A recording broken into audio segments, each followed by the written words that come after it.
It's an alien landscape where magnetic tornadoes twist upward tens of thousands of miles.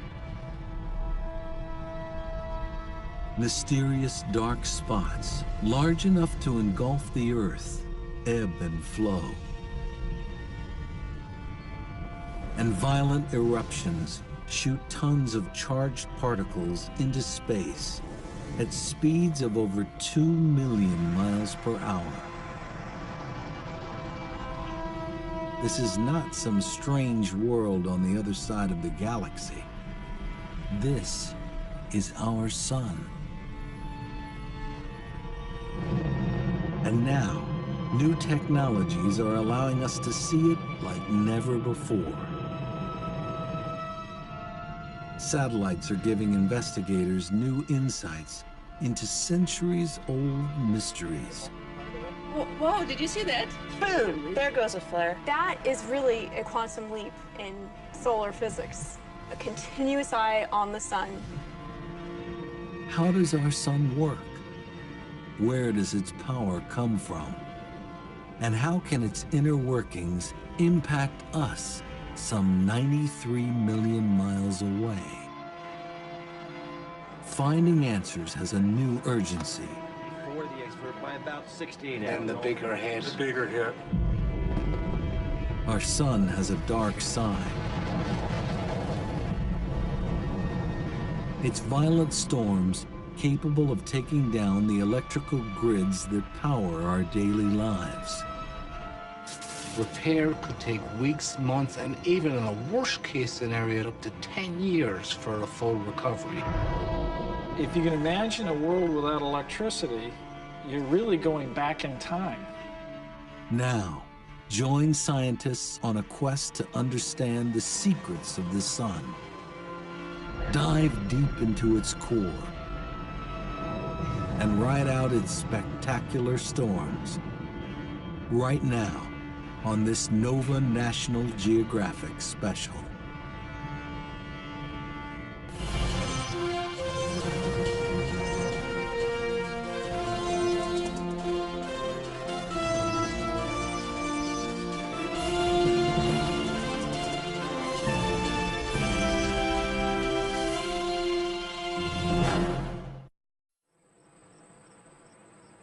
Dawn, February 15th, 2011, Boulder, Colorado.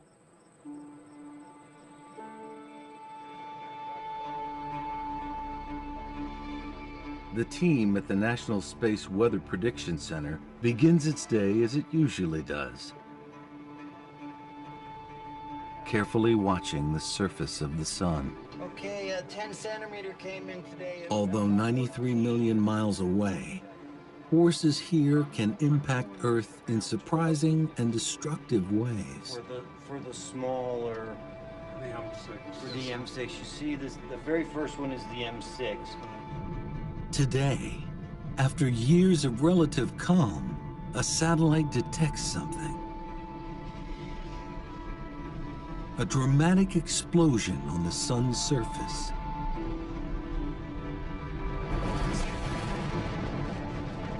A violent solar storm that would dwarf Earth is erupting, releasing a massive shockwave, hurtling towards us at over 1 million miles an hour.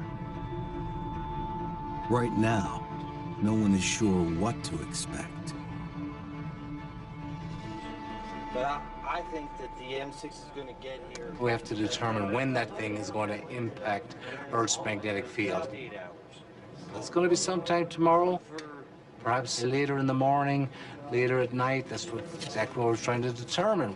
In fact, I have to join the discussions right now, so I'll get back with you. The team models the approaching storm. So 15Z for the arrival of the CME. This Right, is it here. right okay. there. Their simulation shows it racing out from the sun on the left towards the small dot on the right, So we're looking at Earth.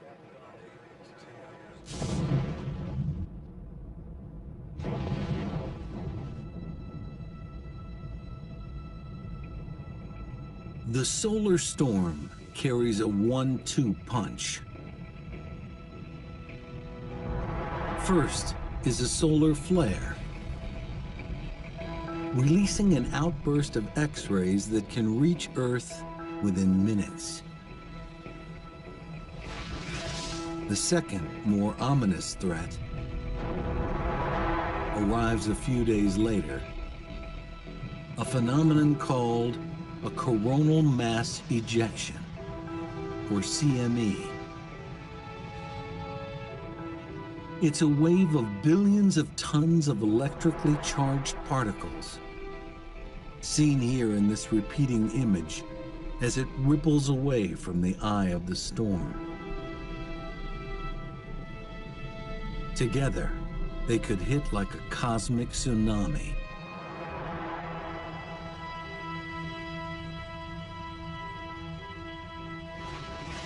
Delivering a surge of radiation and an electrical spike of trillions of watts, potentially crashing the power grid. Sound far-fetched? In March 1989, in Quebec, Canada, that's exactly what happens.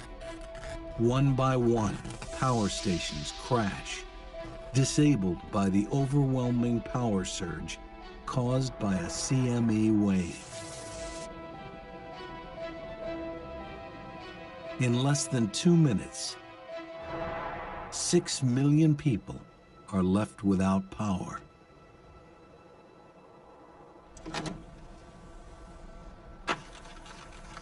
Recently, NASA's Jim Green finds evidence that an even bigger solar storm hit Earth in 1859. And what we found was the granddaddy of geomagnetic storms, and that was just 150 years ago. The reports tell of auroras, brilliant displays in the sky. They're so bright that miners in Colorado wake up and go to work thinking it is dawn.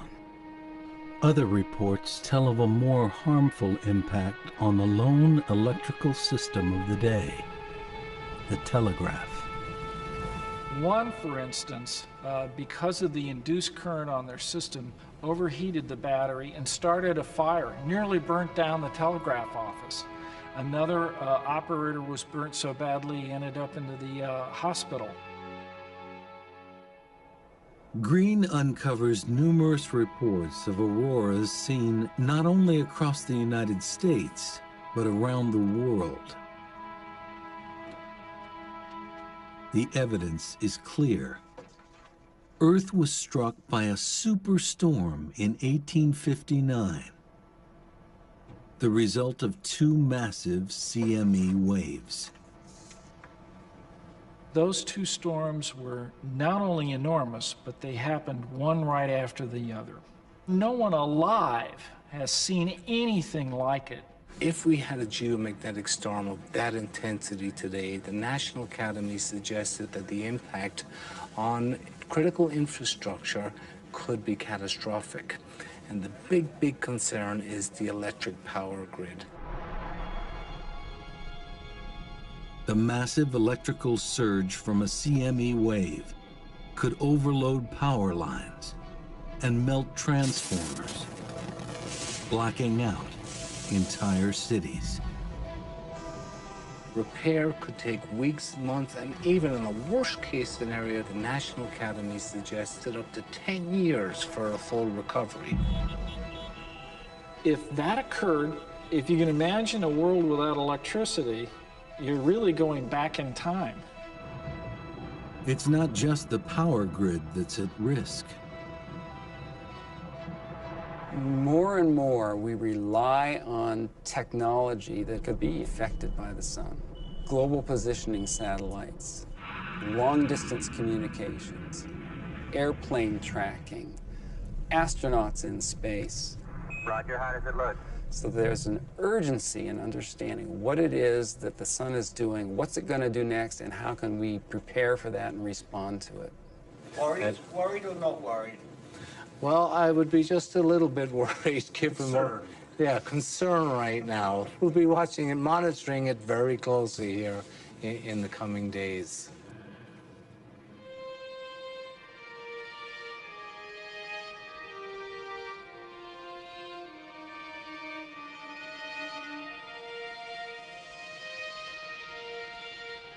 We've gazed at the sun since antiquity. We've worshipped it and built entire cultures around its power.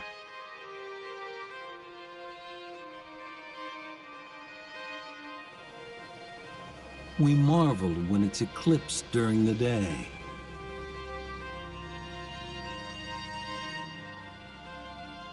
And when its power lights up the night sky with dancing curtains of light, the aurora.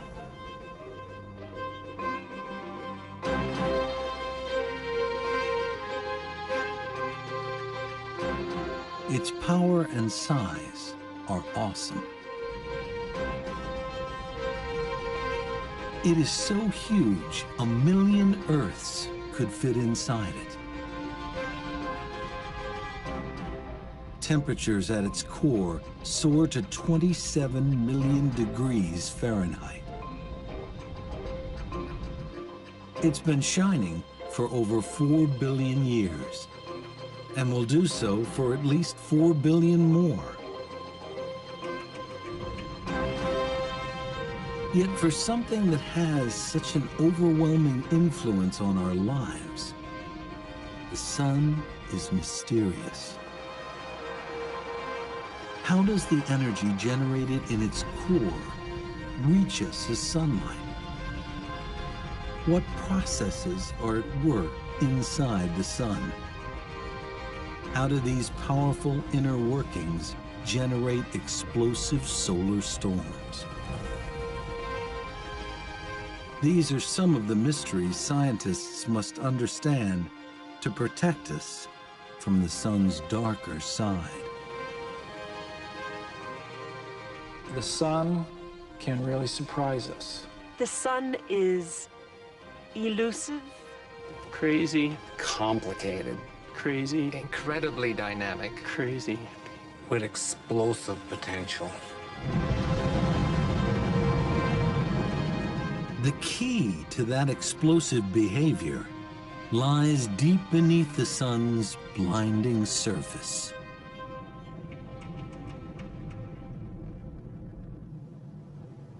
Until recently, seeing inside the sun was impossible. Understanding its internal processes, a pipe dream. But an accidental discovery changes everything. Until the 1960s, much of solar physics relied on things that were like solar dermatology. It was things that were right at the surface or just skin deep. But as physicists study the sun in more detail, they make a surprising discovery. The surface seems to be vibrating, like ripples on a pond. Initially, they think the vibrations are the result of defective instruments. They couldn't get rid of them. They built better instruments, the ripples were still there. They looked at it for 10 years, and they conferences, they all talked about it, and they harumphed. But what it turned out to be was just sound waves. It is an astonishing revelation. No one expects that the sun can generate sound waves. It leads scientists to see the sun in a completely new way. Our sun vibrates like a giant pipe organ.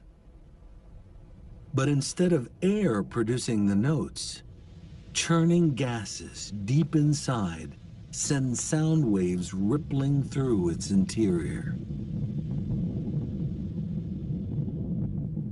Because a sound wave changes as it moves through different material, we can look at the different frequencies and determine what's happening inside the sun. Geologists are familiar with this. By studying sound waves passing through the Earth's crust, they can see the layers below our feet. A technique called seismology. Similarly, sound waves moving through the sun's interior reveal how it's made up. I can use this organ to illustrate how sound waves work inside the sun.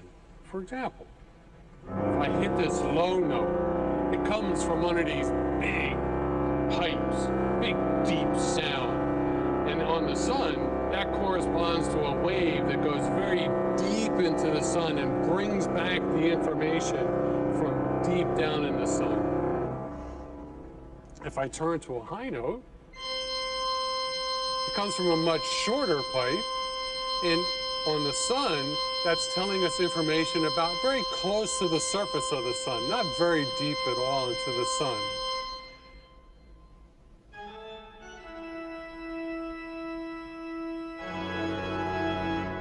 There are 10 million different frequencies resonating in the sun. Deciphering them leads to a seismic shift in understanding its structure, creating a new science, helioseismology.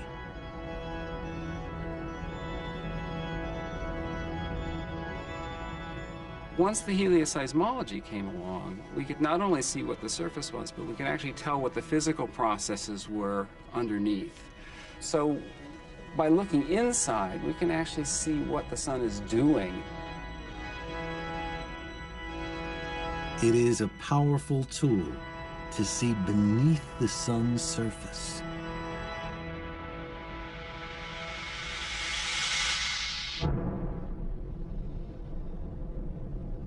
Studying the sun's sound waves reveals a complex, multi-layered machine.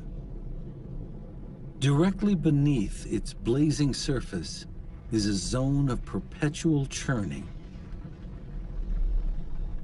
Next is a layer where light takes thousands of years to cross.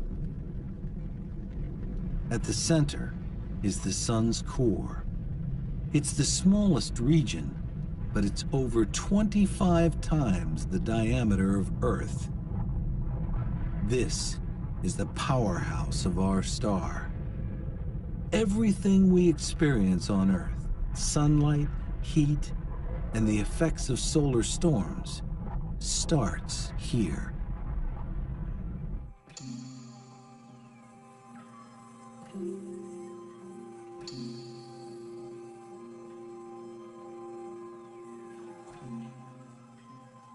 So what's it like here? What's the core made of? Well, the sun's a crazy place, right? It's far too hot to be a solid. We know that. Right? Heat it up, it's far too hot to be a liquid. And so you think, well, it's a gas, right? Well, not really. It is this gaseous soup of charged particles that we call plasma. You're more familiar with this soup than you might think. There are plenty of examples. Fluorescent light bulbs, flames, neon lights, perhaps fancy TVs that I can't afford, but these are all plasma. Plasma is sort of all around you. But plasma is radically hotter at the sun's core. The closest thing on Earth is lightning.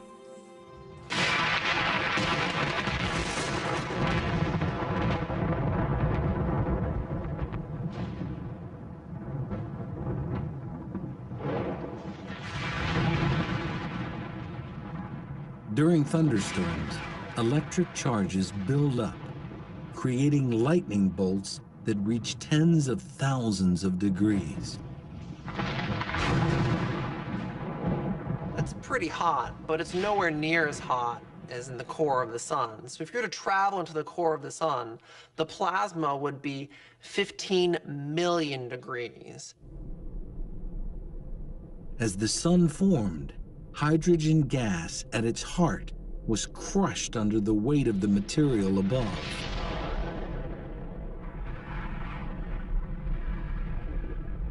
Eventually, temperature and pressure rose so high, the hydrogen atoms broke apart into electrons and protons, creating plasma. And it's under these extreme conditions that something really, really cool happens. Nuclear fusion.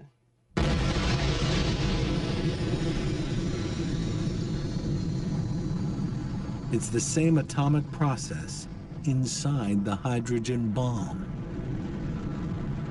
Under tremendous pressure, protons in the plasma fuse together, releasing photons, minuscule packets of heat and light.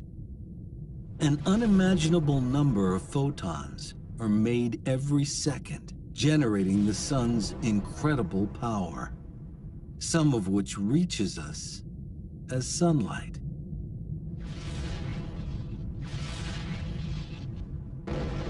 This atomic alchemy converts over 4 million tons of mass into energy every second in an endless loop. That much mass into energy is the equivalent of 10 billion hydrogen bombs being created every second. The sun does this day in, day out. It's been doing it for 4 billion years, and it's going to continue to do so long after I'm gone.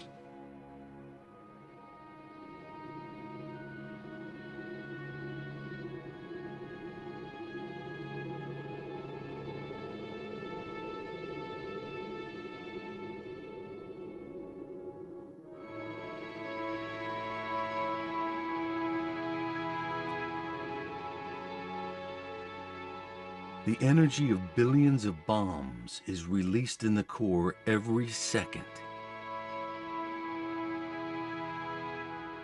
This begs a simple question. So you could ask, well, why doesn't the sun blow itself apart? It's because there's this beautiful balancing act that occurs. In the core of the sun, you've got this pressure from all of this fusion pushing outwards. And the sun is huge, so you have all this gravitational pressure pushing downwards. And so you've got gravity pushing down, and the sun trying to blow itself apart from the inside, and it is this beautiful balancing act between the two that keeps the sun in one piece.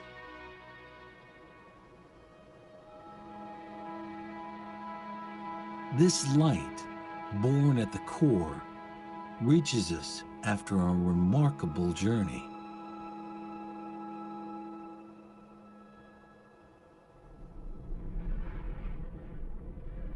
Away from the core, pressure and temperatures drop, and nuclear fusion stops. Now, each photon begins a tedious journey through the sun's thickest layer of plasma, a region called the radiative zone. Although squeezed less than at the sun's center, the plasma is still very dense, and photons struggle to move through it. Each packet of energy is continuously absorbed, then spit out by the plasma particles. In that particular part, there's no energy being generated, but the energy is transmitted by the radiation. So that's why we call it the radiative zone, not too surprisingly. The photons slowly bounce through the plasma here, ricocheting in a zigzag path called the random walk. So imagine that you're in a crowded room and you're trying to make your way through, and you greet other people. And each person you greet, you have to say hello to, and then you move off in another direction. So it takes you a long time to get from one place in the room to another because you're just kind of meandering your way around the room. So the same way the photons in the inside of the sun, they don't have a preferred direction. All they want to do is they want to be moving, and they want to be greeting other particles. Though moving at the speed of light, 186,000 miles a second, it takes photons over 100,000 years to cross the zone. Eventually, the photons reach a boundary where pressures drop again. The plasma thins, and moving through it gets easier. The photons still pack a lot of energy. Now, they leak out into the convection zone, heating it from below. The thinner plasma in this zone makes the photons move in a different way. So instead of bouncing, all of a sudden there's an ordered motion. So it's as if all of a sudden someone said, lunch, and all the particles decided, oh, we all have to go this direction. You still have to wait in line to get out, so it takes a month to get from the bottom of the convection zone to the surface, but it's a relatively short period. During this short period, heat from the photons sends plasma here into perpetual motion, a maelstrom of churning 125,000 miles thick. Think of it like a massive lava lamp.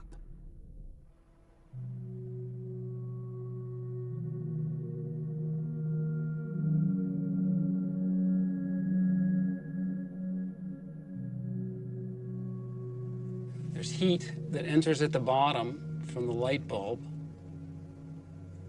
It heats the material and the blob rises to the surface.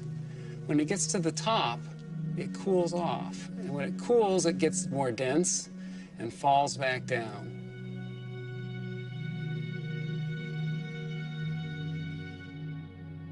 This is a good analogy for what's happening inside the sun. We have the core of the sun heating the material at the bottom of the convection zone. The material expands and it carries the energy upward until it gets to the surface.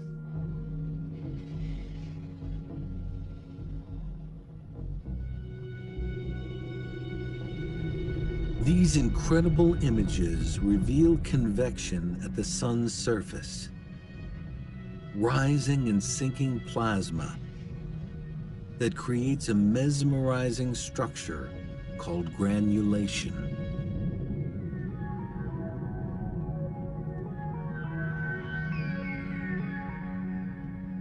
The granulation cells are about the size of the state of Texas. They only last for about 12 minutes, so there's an incredible amount of energy. It's a very dynamic, very chaotic place. And all of the activity is going on the surface of the sun where we can see it. Photons produced at the core finally reach the surface. They emerge as a weakened form of solar energy. This weakened energy reaches Earth in 8 minutes. We know it as sunlight. So 100,000 years, about a month, and then 8 minutes. Once you get to the surface of the sun, it just takes 8 minutes to get to where you can see it. Unimpeded, the trip from the core to the surface would take the photons a matter of seconds. In reality, the sunlight that shines on us today may have been created during the last ice age.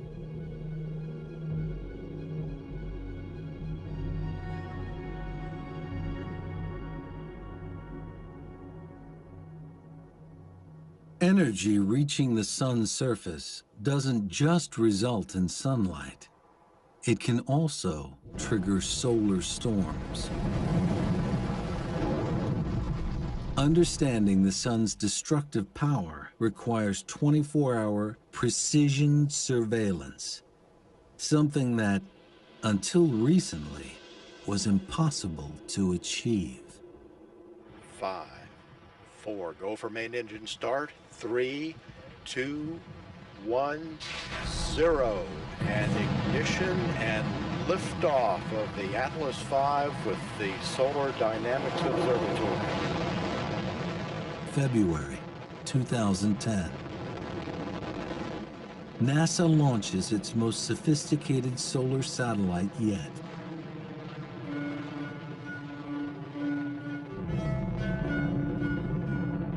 The Solar Dynamics Observatory, or SDO for short.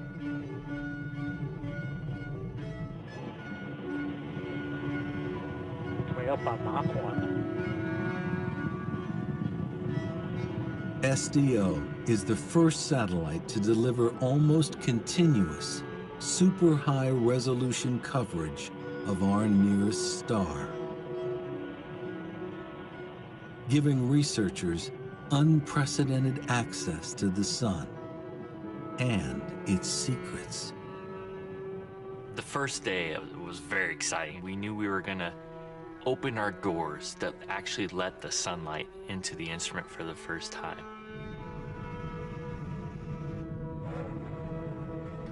We started looking at the first pictures, and it was almost in focus. And as soon as we focused it, it was just beautiful.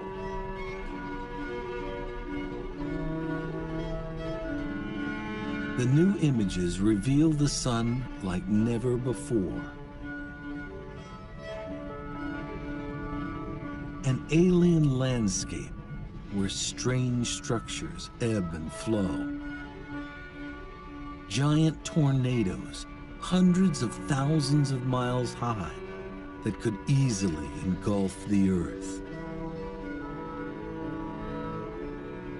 And superheated bubbles of plasma the size of Alaska. When I look at the pictures, I think they're really beautiful. I'm struck by the dynamics of it. Things are changing all the time, no matter where you look. And I'm also pretty daunted by the complexity of it all. That's not surprising. Previous satellites only revealed a portion of the sun in high resolution. Now, they see it in mind-boggling detail.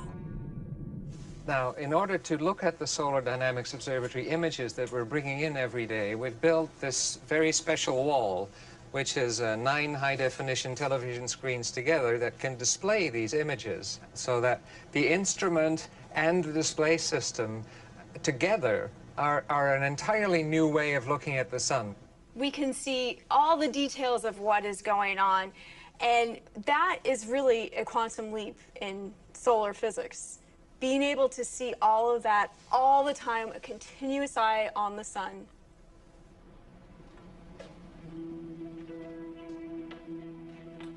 One of the most important aspects of SDO is its ability to see sunlight across a range of wavelengths, the equivalent of looking at things glowing at different temperatures.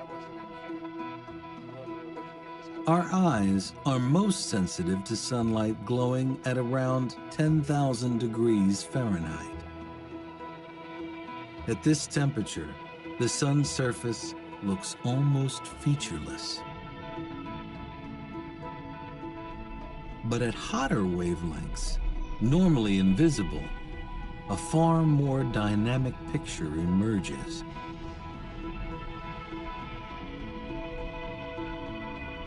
The February 15th, 2011 storm is a perfect example.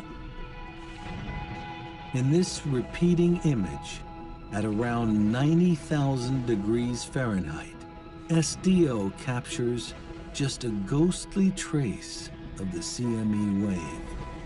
But at just over 1,000,000 degrees, the superhot plasma rippling away from the eye of the storm is much clearer.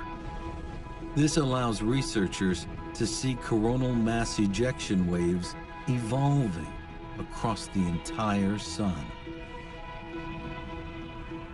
This is an absolutely amazing time for solar physics because of these beautiful high-resolution images that allow us to understand better the physics behind what's going on when solar storms erupt.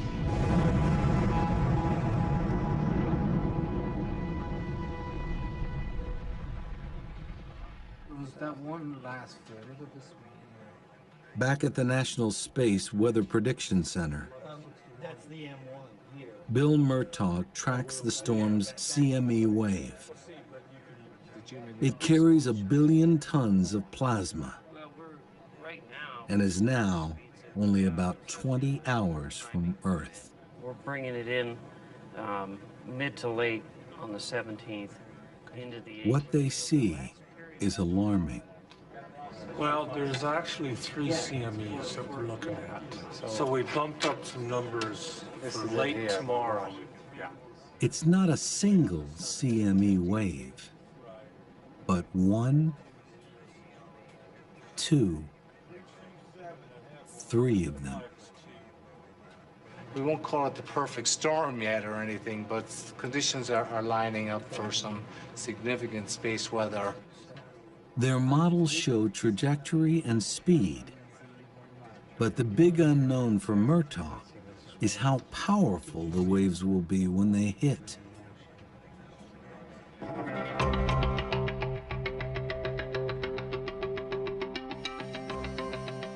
The answer lies in a force that governs the sun: magnetism.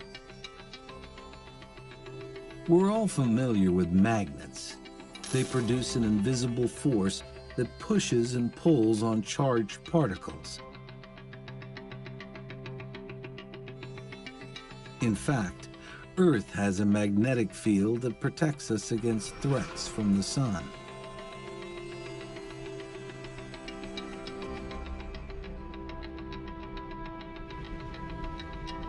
But we are less familiar with the sun's magnetic power, which researchers believe plays a major role in driving solar storms. We've essentially learned that it takes 2 things to make a star magnetic. It needs to have these convective motions right underneath the surface, the bubbling of the gas. It needs to spin, and the faster it spins, the more active it becomes.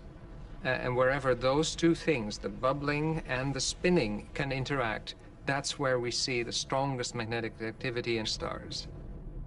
Astronomers know that the surface of the sun spins in a strange way. Travel from the poles of the sun towards its equator, and you'd notice it turns faster. Analyzing sound waves inside the sun reveals that the plasma layers beneath the surface also spin at different speeds.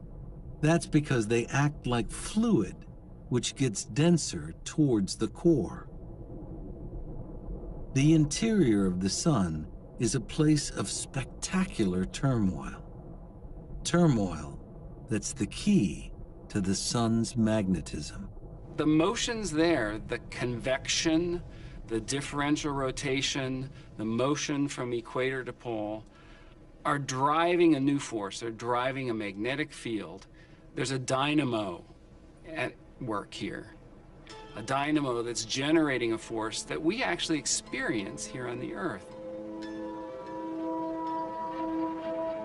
It works like a giant wind turbine, churning plasma in the convection zone stirs up powerful electrical currents, which generate a huge magnetic field. Have upflows here and downflows coming down this way, right? The holy grail for scientists is understanding exactly how this dynamo generates solar storms. The clue lies deep within the convection zone.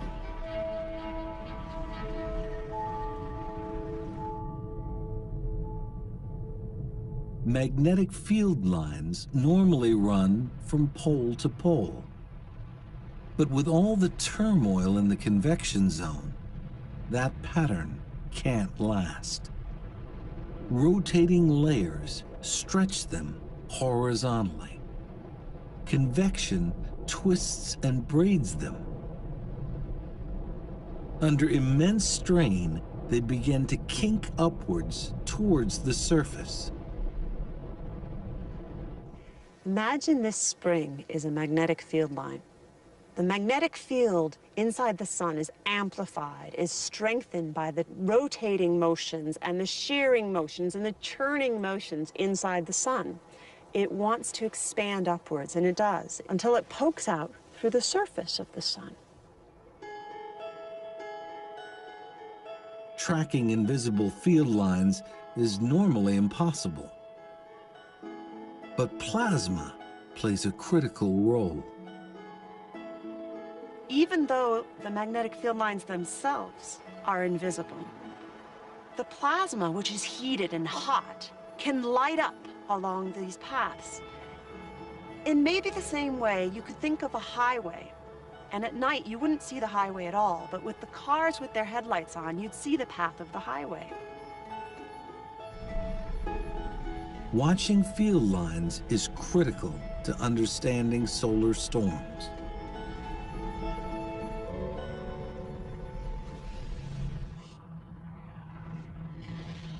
As field lines emerge, they form loops. One end has a positive pole and the other a negative pole. Churning plasma beneath the surface twists these loops, pumping them with energy. If twisted enough, positive and negative parts of the loops cross. When they do, they short-circuit with a tremendous explosion. The energy released heats the plasma to millions of degrees, resulting in a spectacular solar flare.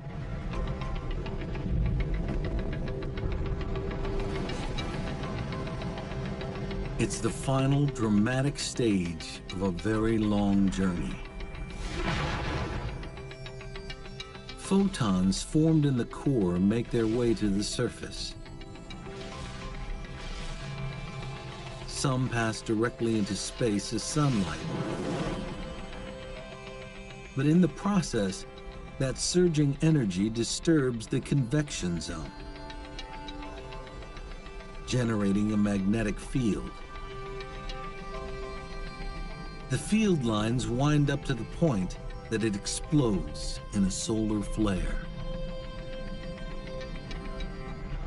Now, SDO provides a complete and unprecedented picture as these events evolve. This is beautiful because the hot gas outlines the magnetic field lines that we would otherwise not be able to see. And here you can see even a twisting structure as some of the mass drains back down to the surface, and a lot of it escapes in the eruption. This is the essence of space weather or solar storms. This explains how flares form, but it's not the end of the story. Crossing magnetic field lines can cause nets of plasma to be flung into space.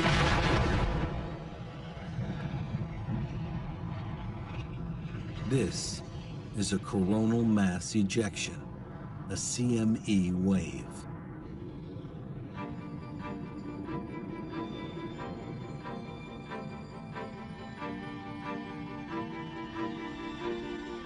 The portrait of how solar flares and CME waves form is coming into focus. But a key question remains.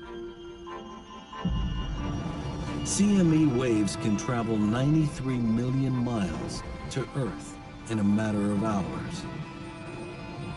So what gives them such explosive energy?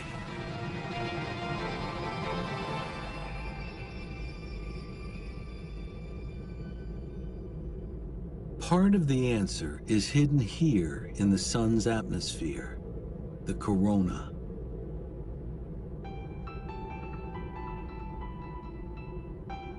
It's made of superhot plasma that blisters at over 3 million degrees Fahrenheit. 300 times hotter than the sun's surface. Some scientists suspect that this heat powers massive gusts of energy that blast CME waves toward Earth at incredible speeds. But why the corona is so hot is an enduring mystery. Understanding it's essential if we want to get to the bottom of how the sun drives space weather and the impact of the sun on the Earth. The fact that the corona is so much hotter than the surface flies in the face of physics. The sun's corona is a very odd place. Take this fire, for example. As I put my hands close, sure, it's warm, but as I pull them away, it gets cold. That's not the case on the sun at all. As you go in close, it's definitely warm, but as I pull away, it actually is warmer still.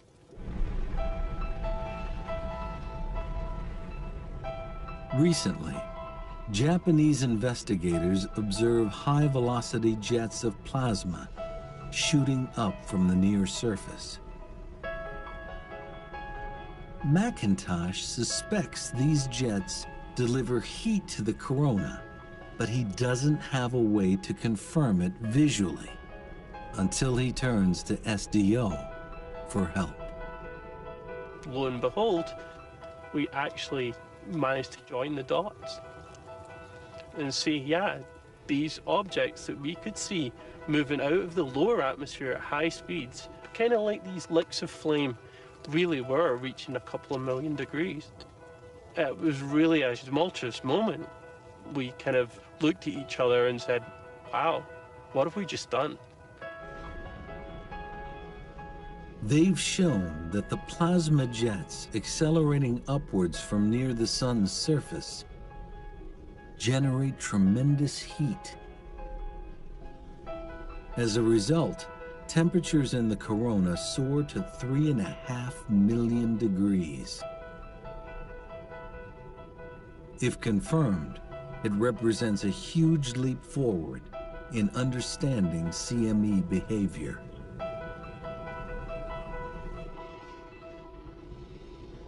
The immense heat of the corona acts like a wind in a raging gale. It's constantly pushing on the plasma draped on the field lines, billowing them out like sails pulling on a mast. Like solar flares, when magnetic lines cross, there can be an immense explosion. In this case, the lines are cut and the sail whips off into space. Loaded with 1 billion tons of highly charged plasma, the CME wave can wreak havoc on electricity-dependent Earth. At the National Center for Atmospheric Research, this violent event is captured by satellites. Now, to see the CME, we need to create a little artificial eclipse. To do that, we block out the light from the disk of the sun, and that's this little circle here. But what that allows us to do is to see this extremely faint, high-speed thing shooting away from the sun. This one moves at about 1,000 kilometers per second. By enhancing the picture and slowing it down, it's possible to see the shock wave moving at over 2 million miles per hour.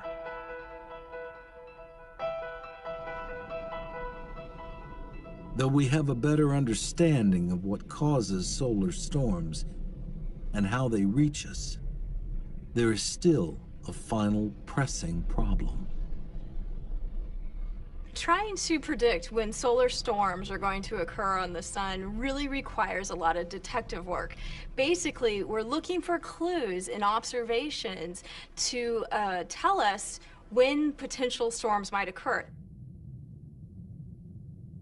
The best clue comes from these. Sunspots. dark patches which can linger on the sun's surface for weeks at a time.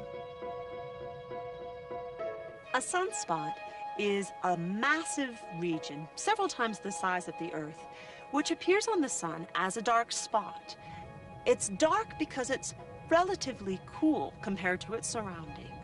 And it's cool because the magnetic fields are so strong that they're suppressing the flow of heat from below. The strong magnetic fields which create sunspots are the breeding ground for solar storms. The challenge is trying to decipher a pattern for when and how many will appear. As we watch sunspots over a period of many years, we see something very interesting. The number of sunspots at any given time will wax and wane over a period of about 11 years.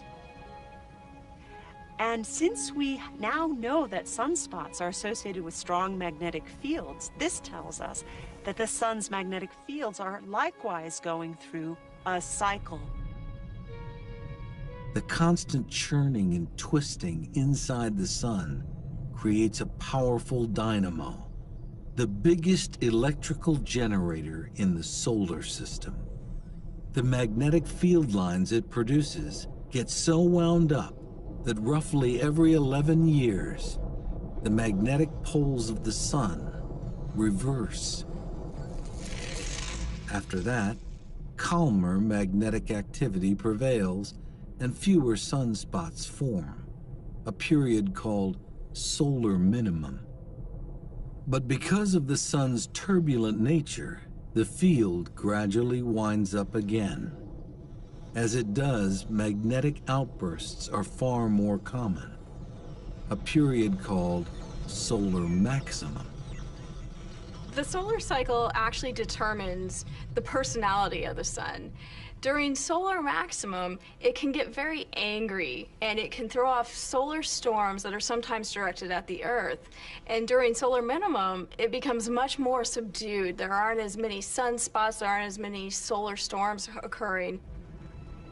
The activity cycle basically determines how the sun is going to act. Prior to the solar storm of February 15th, 2011, things were pretty quiet on the sun.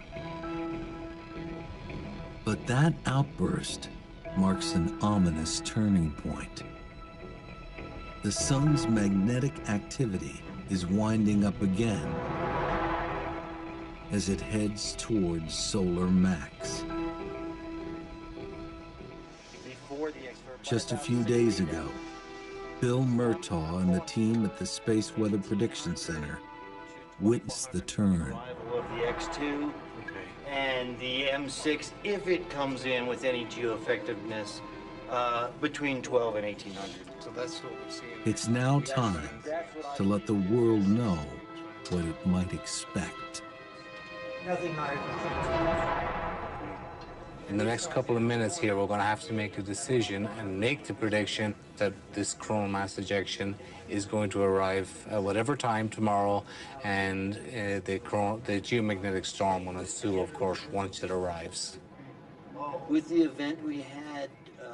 Murtaugh knows that the severity of the storm depends mainly on two things: how strong the CME's magnetic field is, and at what angle it hits Earth's own magnetic field. CME waves approach Earth like a slowly rotating shield. One end is positively charged, the other negative. With magnetism, opposites attract, and like poles repel. If the wave's positive pole lines up with the Earth's positive pole, most of the power of the storm will be repulsed. But if opposite poles line up, the plasma the waves are carrying will hit with full force. Did you say it came in at 115? 114. Murtaugh makes his final assessment only hours before impact. It could be larger, more complicated, typically, than just your single mass ejection. I think we nailed the forecast. Okay. I'd like to think so. According to the observations, the CME wave will be repelled. We don't expect it to be too strong. We'll see moderate storming levels, which is good enough to produce some aurora borealis down in the United States, down along the Canadian border, northern tier states, and it will cause some minor problems to the power grid and whatnot. Space weather for the next 24 hours is expected to be minor. Radio blackouts reaching the R1 level are expected. This time, we dodged a bullet.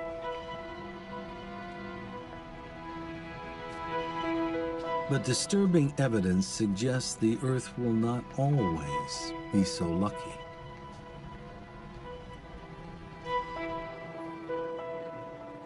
It's a cautionary tale.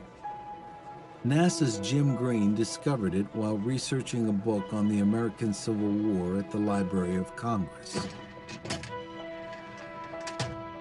Green found news accounts from 1859, which caught his eye. I would run across articles about aurora, fabulous aurora, and this really piqued my interest because it's in my field. It seemed as though the armies of heaven were engaged in terrific, though noiseless, conflict. This terrific aspect soon subsided into a more beautiful and brilliant appearance, a few of which I can only refer to. On the day before the waves hit, a British astronomer observes a giant sunspot group light up with two massive flares.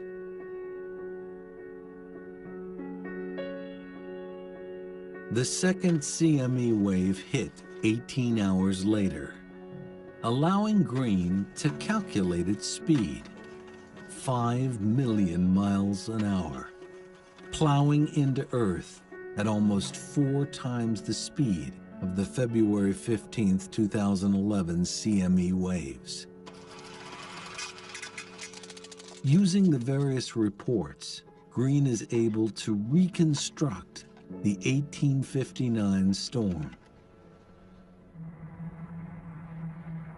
The accounts suggest that the poles of the CME waves were aligned, and instead of being repulsed, the waves hit with full power.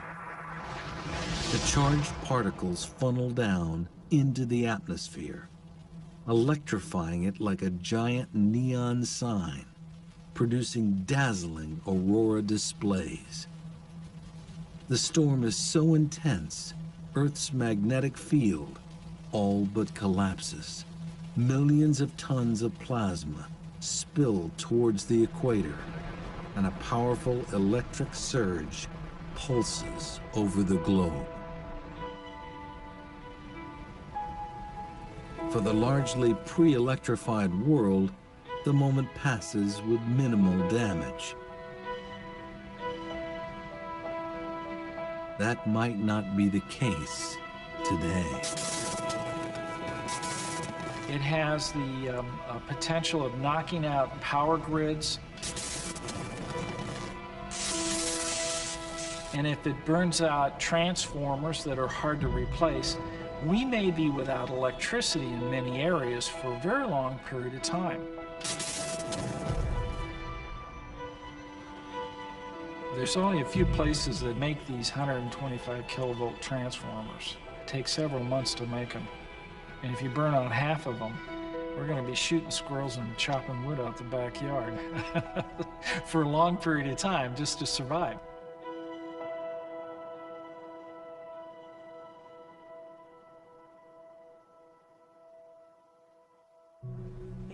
Everything grows, but the 3D's really... Today's solar scientists believe it's not if, but when the next big one will strike. With the next solar maximum due in 2013, it begs an all-important question.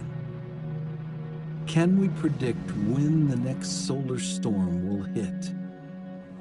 No. Maybe. No. Maybe. No. Maybe. And the reason why is we've learned so much about the sun.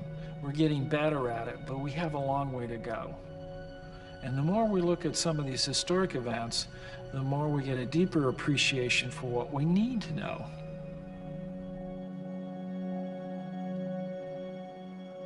Today, we see the sun better than ever before. We're beginning to understand it from the inside out. But its unpredictable personality means there will always be uncertainty when living with a star.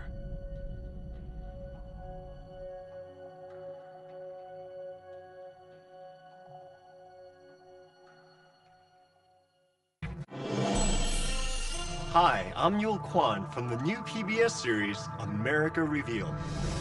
Come, dive deeper, and reach beyond with nature, Nova, and America Revealed. All in one night, all in one place, right here on PBS. This Nova program is available on DVD and Blu-ray. To order, visit shoppbs.org or call 1-800-PLAY-PBS. Nova is also available for download on iTunes.